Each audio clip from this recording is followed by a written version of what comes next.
Most people are using their banks completely wrong, and it's costing them thousands in the opportunity of doing something better. I'm about to expose how banks are secretly profiting off of your ignorance and how you can change that. The brutal truth is that banks make money on loaning your money to others for mortgages and car loans. They pay you a measly 0.1% for the privilege of sitting on your cash while making 6% profit on what they can lend out to their borrowers. But here's where it's even worse. That tiny interest that gets taxed like your paycheck at your full income rate. Now you might be saying, Bob, well, I have a high yield savings account, so don't worry about that. I'm getting 4%. But here's where it's even worse.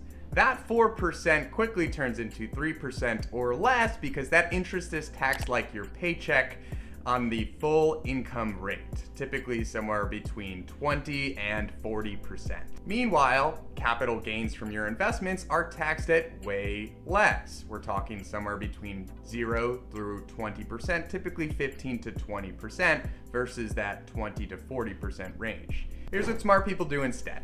They keep just enough in their bank and in their cash amounts to be avoiding any sort of lending or credit card fees, and they end up putting their excess funds to work in some form of an investment account that is not retirement, so they can keep the flexibility of using their funds, but they end up paying lower rates and capital gains. It's like going to Costco for alcohol. You get the deal without paying for the membership fee. Banks for transactions, brokerages for wealth building. The tax savings alone will be something that compounds over time. Comment wealth if you want my free guide on building tax efficient wealth today.